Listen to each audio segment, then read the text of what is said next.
No, we don't use the C word here in Glasgow as a turn of phrase to refer to the female anatomy. It's just a turn of phrase we use to refer to another human, right?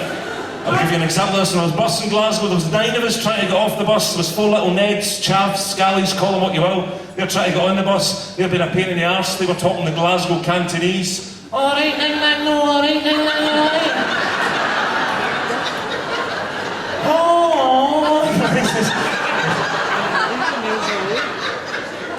You don't know if you're going to get stabbed or a dinner, right?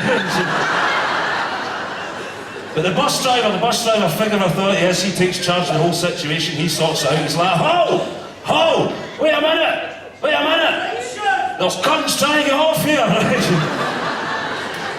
All 9 of us went, you're quite right, driver, and marched off. Once it was halfway up the road, I realised, he just called me a cunt, right? But I don't tend to use the word quite literally. The last one I fell out of 31 years ago and I never bought a return ticket. What I'm trying to tell you is I'm actually a big poof, right? That's changed the atmosphere a wee bit. Folk, I never signed up for this, poofs. Never even a fairy in my Christmas tree last year, right? I'm a proper Glasgow poof, I'm not like they 2 fuckers, Cowan and Justin, right? Hi, I want you to chintz up your curtains. I want to chintz up your faces. With cheese graters, you pair of pricks, right? If I come to your house, it'll look different. That's mainly because I've pissed your couch and set flat your carpets, right? Somebody asleep, like. Anyway, right,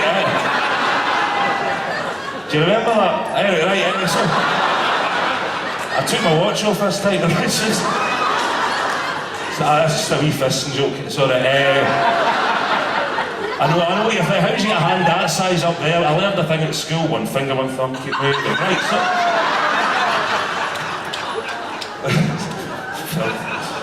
No, seriously. Actually, that's one of the things, when I was living in England, that's one of the things that English struggle with. The English struggle with the concept that you can be Glaswegian and gay. Right? They've got this idea of the Glasgow heartman, sometimes I am so. Right?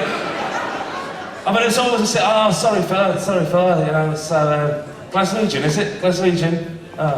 Is that a knife in your pocket? You're just pleased to say is... Well, both. I'll stab you and fuck you, right? Might even use the knife to make my own hole. Anyway, right, so... just want to see how far we could take it, that was all. He's alright, he'll go, it's alright, it's okay. But it's nice to see people out here, Glaswegian people out here enjoying themselves of a night. I think it shows great resilience as a city. Just 2.5 weeks ago, we suffered a terrible indignity, a horrible attack in our city, and we're still here strong, out enjoying ourselves, despite the fact that Blue Lagoon Chippy bumped down. I mean, that's fucking... I think that shows the character of this city. Jay, I passed by the Blue Lagoon the day after, somebody laid a fucking bunch of flares outside. A card on it says, long may your fish fry, right?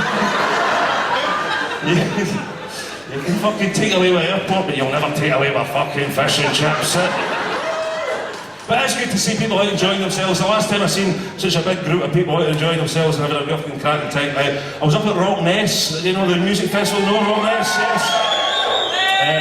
My favourite thing that weekend was watching 2 Inverness police investigate an abandoned mobility scooter, right? Look at that, a mobility scooter, that's... Who brings a mobility scooter to a music festival? That's just... As if it's that would suggest that they're mentally disabled as well as physically disabled. Look at it. They never even thought to put chains in the wheels or fuck all. Look. It was always going to get stuck in the mud. Who do you think would have done that? We found out, right? It's a guy dragging himself through the grass in the mud like that. He looked like the sloth victim in the film Seven. And the policeman says to him, does that mobility scooter, does that belong to you? He went, aye, fucking well done, Columbo, right? I was there for the 3 days at Rock Ness, and for the first day, I wasn't working, so I just get absolutely and utterly steaming, right? We got on the car at 5 in the morning, so what do? You get a fucking can of super lager, don't you, right? And I spent the whole day drinking, and of course you get to the end of the night, as any Scotsman does when he's pissed. What's he want 11 o'clock at night? It's fucking chips and cheese, right? Who's with me to chips and cheese? But you're at a music festival, you've not got an option, you've not got the option of the Blue Lagoon, have you? No. What's your option? All you've got is those wee vans, you know the wee vans? The tiny wee vans, otherwise known as rip-off bastards. I get down there, I get to the chip van, and there it was, it said chips, £2.50. Thinking fair enough, that's okay. Chips and cheese, £4. Can only describe my mood at that moment was fucking incandescent with rage, right? Fucking £4 for chips and cheese, you Roman bastard, yeah, right? £4 for chips and £1.50 for fucking cheese, you Roman bastard. Kind of fucking cheese is it, you prick, right? Is it fucking camembert again? £1.50 for cheese. Because in my experience, the cheese you get is normally wiped off the guy's knob about half an hour before, right? Fucking £1.50 for cheese. I could buy a block of cheese for £1.50. Well, could you? Could you? You went, well, I feel in the north of Scotland. Where are you getting a block of cheese? So good point, well made, right? But £1.50, who sets the prices? Oh, it was fucking George Osborne, it was fucking David Cameron, it was everybody's fault bar him.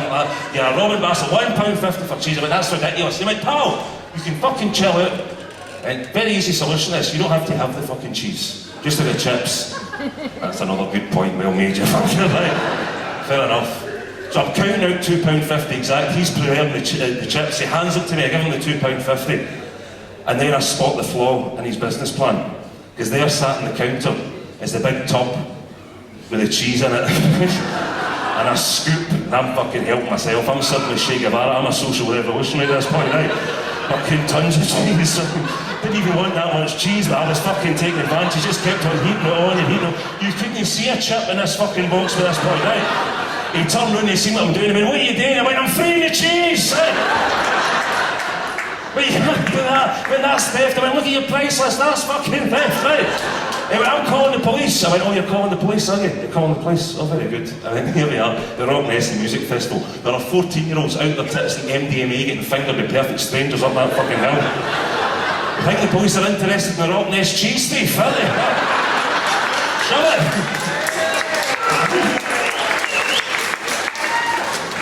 So we stood there an hour, the police turned up in 2 mobility scooters.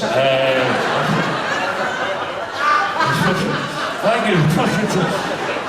Oh, I was rankled with this, I was genuinely fucking rankled with this, and I'd spent the next 2 days when I was on stage telling all these wee 15-year-olds that are bounced about their tits and effies, right? That fucking see that guy at the steakhouse chip shop, like go and buy his chips and steal the fucker's cheese, right? 2 days they were down there doing that. I'm on the stage in the Sunday night, and the chip man's at the back of the fucking room, and I'm like, oh no.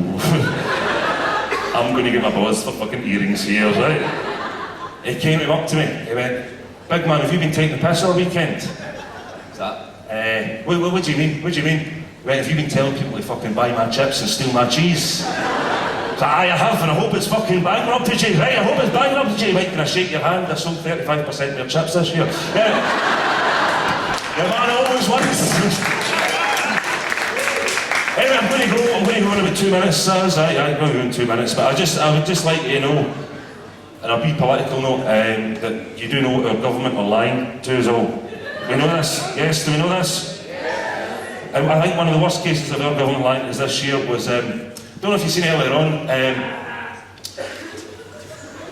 an MI6 spy was found in a sports bag, zipped and padlocked in a bath and dead, and our government said no. We don't kill our own spies, we don't kill our own spies.